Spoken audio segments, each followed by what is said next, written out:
Bagong ki anake bapak. Iya. Bagong ki anake Semar. Mula Bagong nek ngucap ya tanpa beda kaya dene Semar. Aja ngucap sing aneh-aneh lho. Aja ngucap sing aneh-aneh.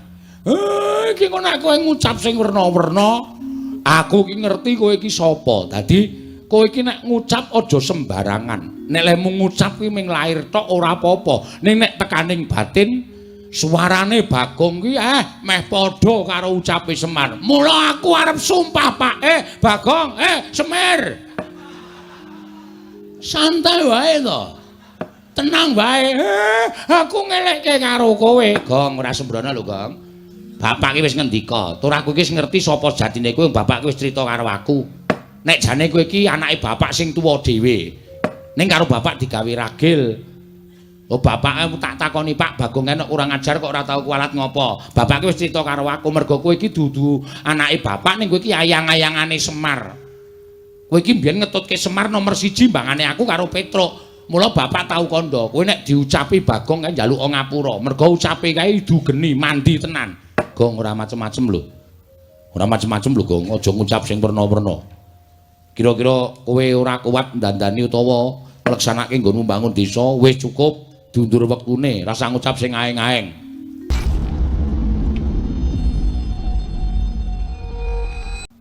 Bar ngisak aku tok kon tekan ning omahmu ki tulisane tasakuran gendurenan. Lah besek endi? Ki wong nek gelem teko ming ana pangan ki ya kaya ngene iki. Nek teko jak omong-omongan ora tau gelem. Rembugan sing apik-apik ora tau gelem nek ana tulisane genduren menyang nomor 1. Jebul aku diapusi. Rawuhe bapak wilujeng, Pak. Ngono kuwi tak wangsuli slamet. Lho, ateng pundi slamet? Tegese ora ana alangan sewiji apa. Syukur, pangestuku tampan ana ya, Semar. Ya kowe iki ngaturke bekti orang mengestoni sekali-sekali ora masalah. 6 wonten Jawa. Ngaturke bekti karo maratuwa. Inggih, napa pun rawuh. Lho, lah iki apa? Nang ngarep dhewe iki begogok iki. Mula kacamata ribenmu ki uculana. Wis peteng isih nganggo kacamata riben. Bapak Semar kula ingkang putra mantu ngaturaken bekti kula kunjuk Bapak Semar. Bojomu subur men. Wong tuwa tuas. Sing dimatke ming bojone. Ijolani Waduh ora.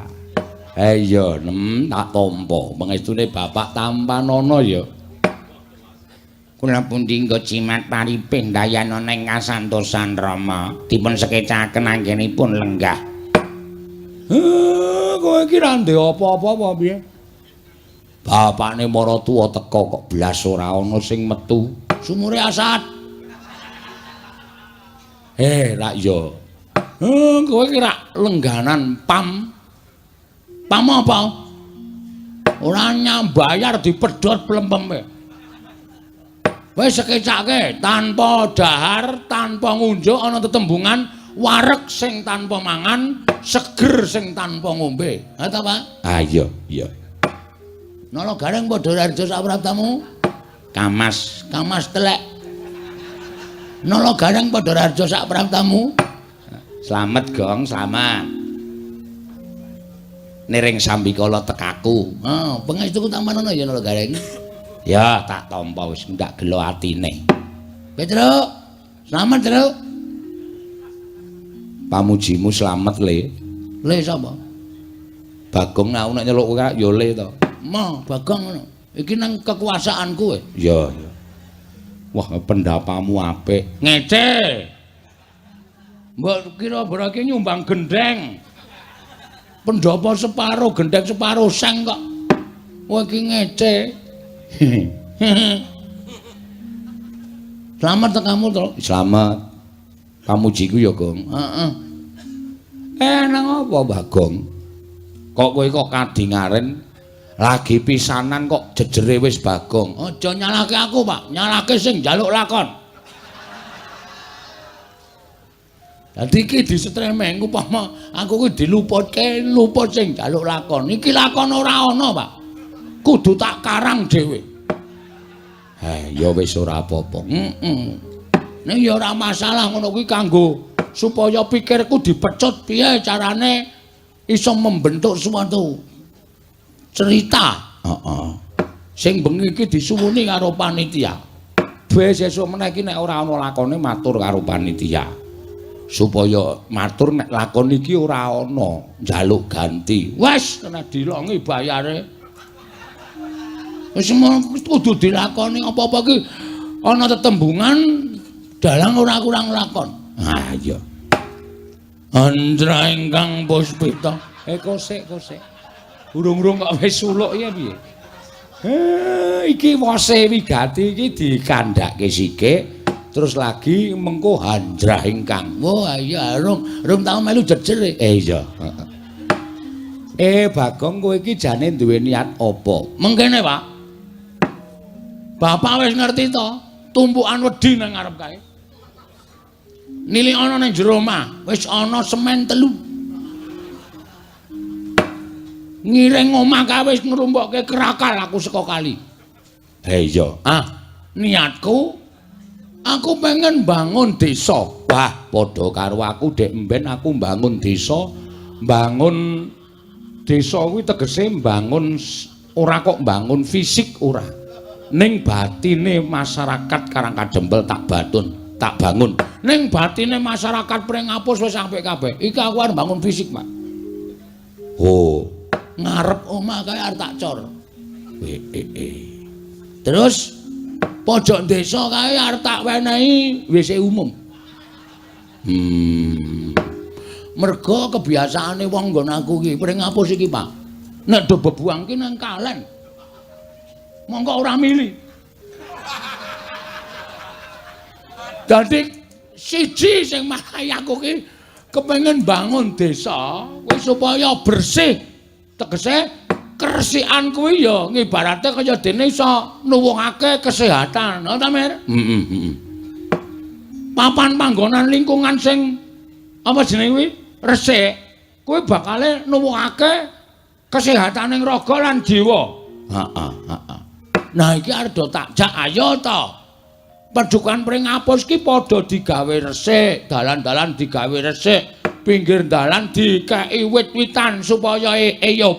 Merga lapisan ozon. Bagong kok tekan lapisan ozon barang iki. Iki wis arep entek. Ngono. Mula jagat ki ketok oleh panas banget ki merga wit-witan wis ora ana. Ha iki merga lapisan ozon ki wis menipis. Ozon ki apa, Gong? Sirup. Kae Orson. Wah, lah kok iso omong kok radong. Ozon ki apa to? Ozon ki apa? Ozon nika pelawak saking Betawi. Kae jojon. Goblok kabeh. Lapisan sing melapisi ngantariksa. Mantap, Pak? Wis. Mbah perkara bener apa luput? Sing penting aku iso ndelaske ya, Pak. Ha iki arep tak bangun. Supaya dalan desaku kuwi apik, becik, tur resik. Mengko nek wis desane kuwi apik, lek ku mbangun fisik ana ing desa Pringapus iki wis kelakon, apa ta sebabe arep tak gawe gotong royong. Merga jroning gotong royong kuwi ana kamanunggalan. Jroning manunggal dadi siji kuwi engko ana rasa karukunan. Nek wis rukun manjing dadi sedulur mujudake desa Pringapus sing ayem trentem nering sambikala uripe kebak ing kabungan. Ha ta, Pak? Iya. Anjrang kang gosek. Ora kesusu to. Bola-bali kok mung hunjrah. Ya apa ya, Pak? Kosike. Ya. kabeh mau iso tak tampa. Ning rak ya mawa ragat to. Iki ngene. Rawuhe bapak nala gareng karo Bak Petro kuwi tak suwun apa duwemu dolen, Pak? Kok didol kuwi nggo ragat apa? Iki lho, mbangun desaku. Kok sing dadi pengareping desa Pringapus ki sapa? Aku. Kok sing didol kok barangku. Kowe bapakku. Kowe ora seneng nek anakmu ora sukses le mengadakan pembangunan desa Pringapus. Kuwi jenenge kowe iki mbangun desamu ning yang sarake sedulurmu. Luwih becik sedulurku sing sengsara, mbangane kawulaku. Nek ngono ta? Montormu ya matu dirima didol. Aja kae nggo golek ramban ngalor ngidul e. Nggo makani wedhus e ora. Wedhuse didol sisan. Dadak rekoso golek ramban. Terus trontongmu didol. Semua. Moh ae dienggo golek wedi kok ya. Nggo urip sedina-sedina kok. Iki aku nyuwun penganu apa iga pretekle bapak. Piye carane supaya apa sing tak tindakake iki bisa kelakon. Heeh. Ning aku mau ngebot-boti para kawula. Aku mau njaluk sumbangan per RT ngalor ngidul. Mau aku. Aku pengarepe darani wong tipis. Ning asline ya tipis tenan. Nek kowe duwe niat kaya ngono kuwi janjane sing tok jak rembugan aja aku. Lah sapa? Sapa? Kowe iki rak ndek bendara to? Ndara Pandhawa. Ndara Sinuwun Darawati. Sinuwun Mandura. Pirang-pirang bendaramu nek kowe matur kanthi apik-apik. Luwih-luwih kowe nganggo soposral. Apa, Pak? Soposral. Mari jegose nel.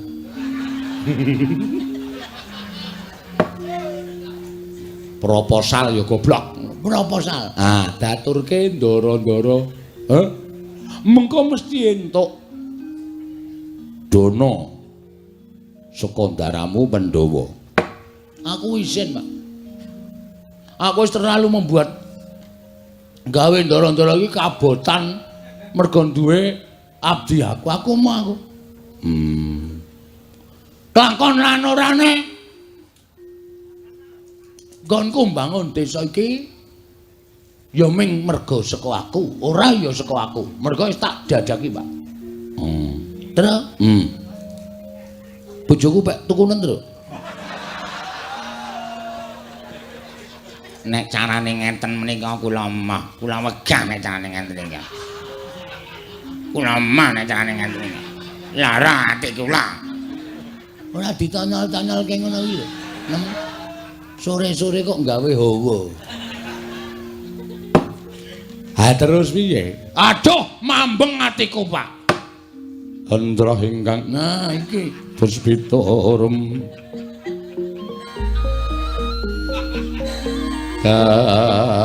kasilring samirana mrih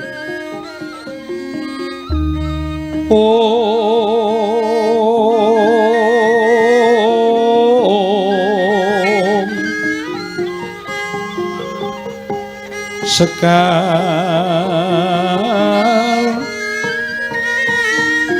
kadung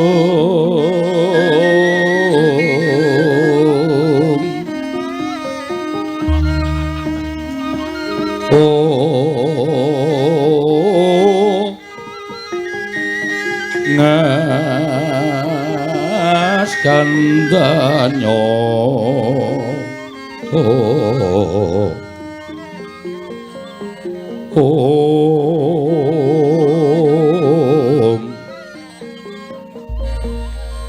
maweh raras renaning griya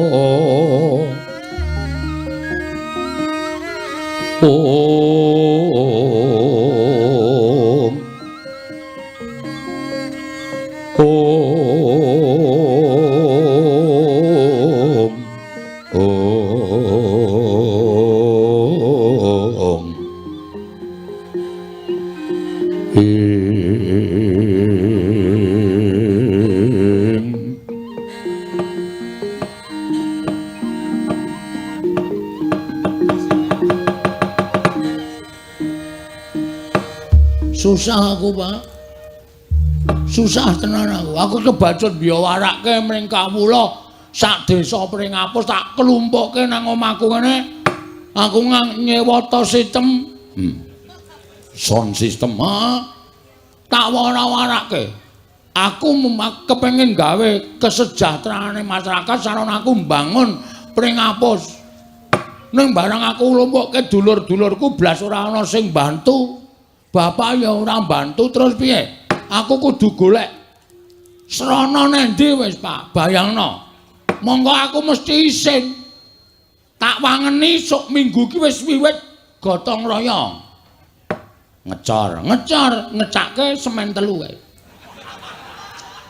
Wis nek semen 3 ki ngecor ki arep tekan ngendi? Wong ngecor ki paling ora semene ki ya sedia 150 sak, ngono apa piye 200 sak.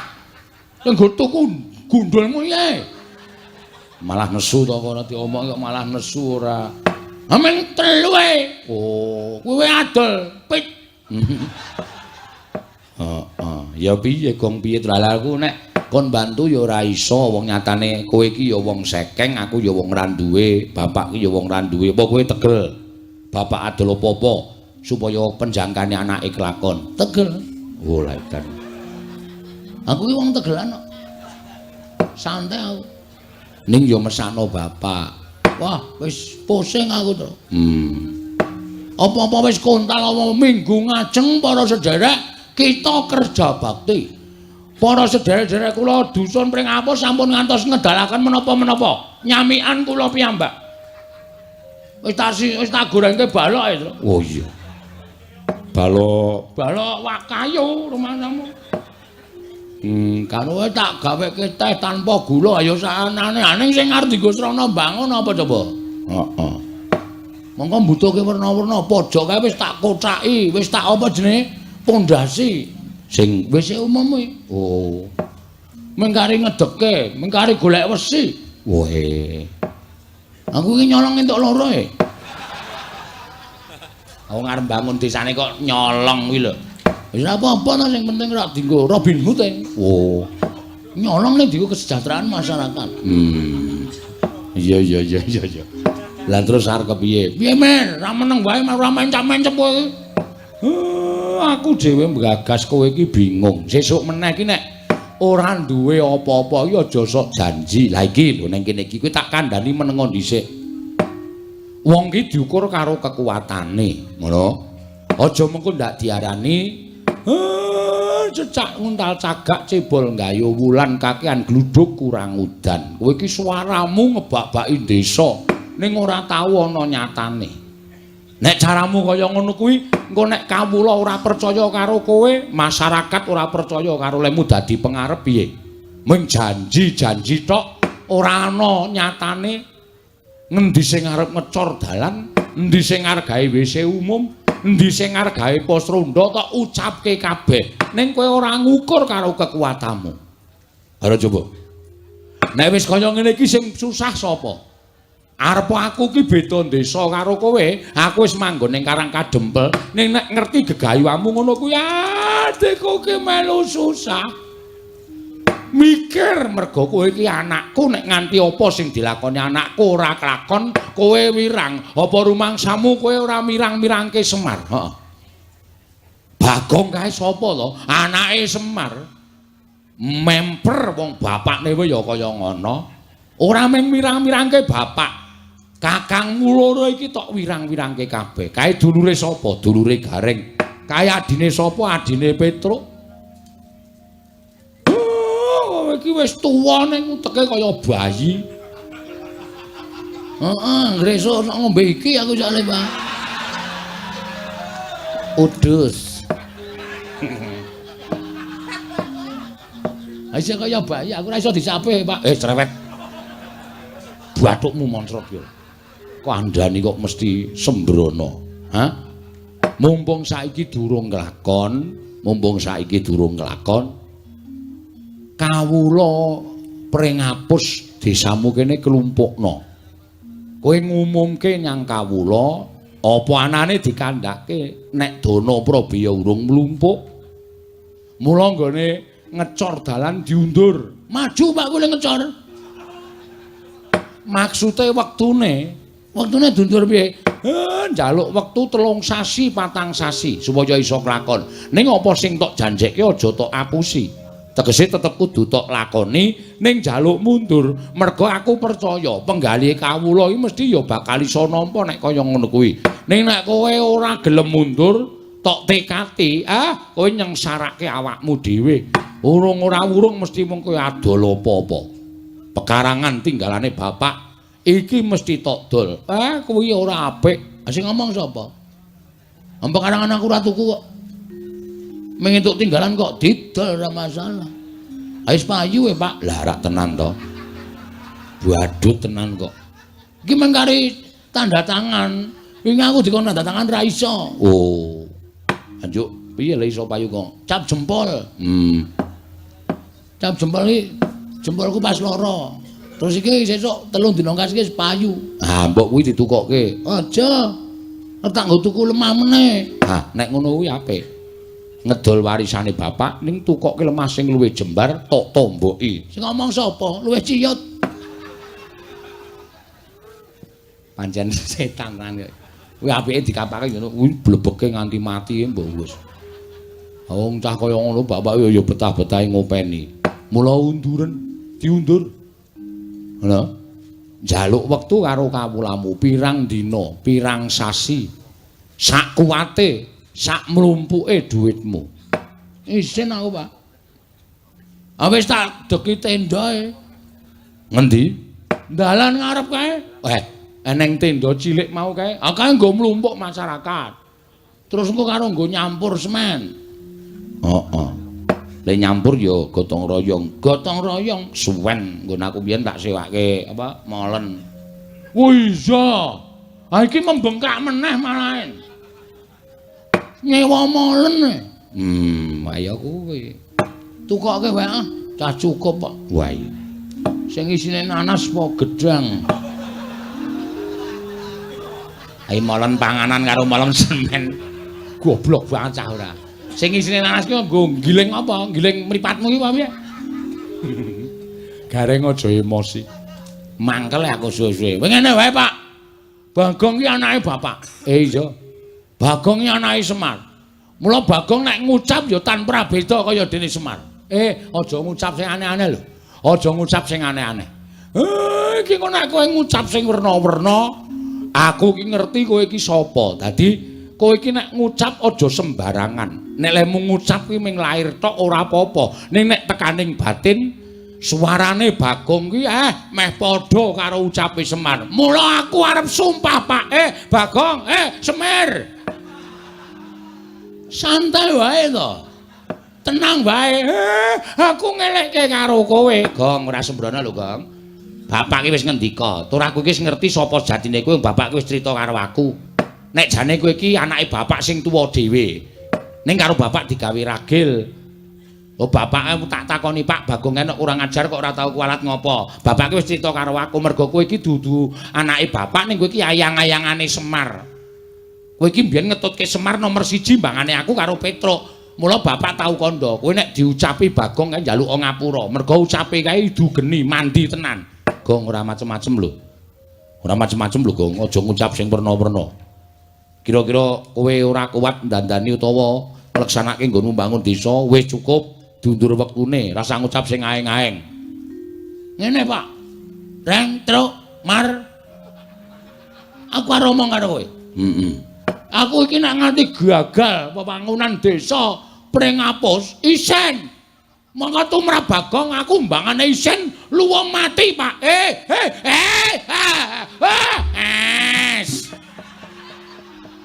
Ngendika sing apik. Kowe mundur nem. Tuthuk ketel ndasmu lho. Tenan aku trimo mati tenan, Pak. Yakin aku ora goroh, aku ora macem-macem.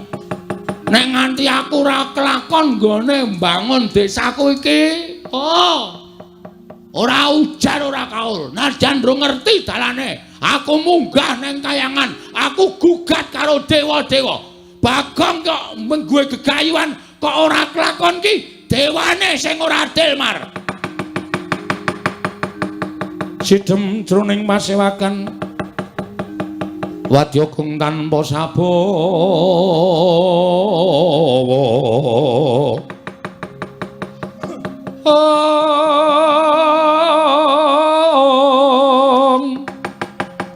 kaprapan dening Sang Nalendra Tama mango-mango-mangonengi lerwu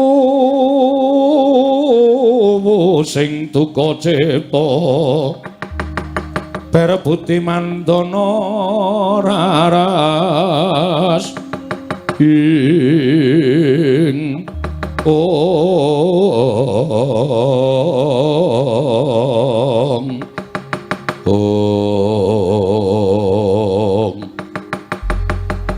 nalika semanten wus kawiyos ucaping Lurah Bagong ingkang dipun kuwatiraken dening Lurah Semar Badranaya ndara dasih ngendikaning Lurah Semar bilih Lurah Bagong boten kenging angucap sak pikajenganipun piyambak langkung-langkung wantun prasapa ndadosaken gara-garaning Kayiwangan Suralaya dados supayang payingan sanggaring para widodara-widodari para Jawata para dewa para dewi krana midhanget prasapaning Lurah Bagong tumiyup saking Dirgantara Sang Hyang Jatimurti prapta wonten ing bale wismaning Lurah Bagong